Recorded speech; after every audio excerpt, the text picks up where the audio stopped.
पैराएसएफ से आपकी पोस्टिंग है मणिपुर में। हाँ, मणिपुर, म्यांमार, पूरा नॉर्थ ईस्ट जो बेल्ट है, वहाँ पे क्या हो रहा है? ये मणिपुर कॉन्फ्लिक्ट शुरू हुआ, इसका रूट कॉज क्या था? जो मैतीज हैं एंड जो कुकीज हैं, नागाज हैं, जो हिल्स में रहती है उनको रिजर्वेशन मिलता है, बट मैतीज को नहीं मिलता है। अब जो मैतीज की ये डिमांड थी कि भैया we also want to be part of SC/ST, so कि हमें भी रिजर्वेशन मिले। सो इन्होंने सोचा कि हम प्रोटेस्ट करेंगे। सो हुआ क्या, जितने यहाँ पे सिविल ग्रुप्स थे इनको चाइना ने started investing on these groups. China said आप पीसफुल प्रोटेस्ट कर रहे हैं, कुछ होगा नहीं, you have to pick up weapon against nation. And the fight was brutal. Like in the beginning, guns started. When protest was happening, घर चल रहे थे, लोगों ने गन निकालनी शुरू कर दी थी। There are videos of people roaming around with AK pistols.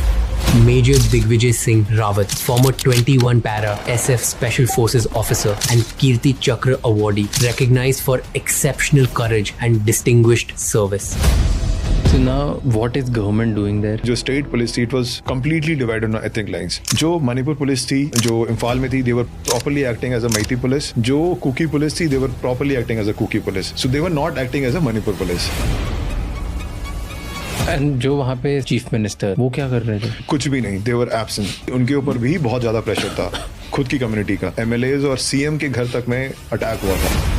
Where do they get these many weapons? Police army 4000 weapons were looted. Police से वेपन चोरी हो जाते थे? पूरे वेपन चोरी जाते थे। कौन चोरी करता? जो वहाँ के लोग थे। और उस पुलिस स्टेशन चोरी में एक भी सिविलियन नहीं मर रहा है। तो आप बताइए कौन इसको अलाउ करा रहा है, कौन इसको क्या कर रहा है?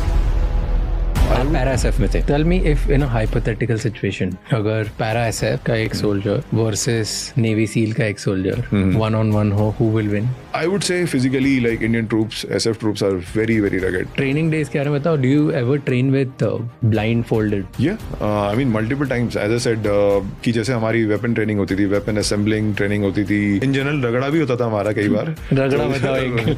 So there was a new paratrooper जो ट्रेनिंग करने आया था, तो उसको पता नहीं किसी ने वहाँ चेक नहीं किया, उसने वो AK पकड़ ली instead of Tavor. So that bullet was so close to me.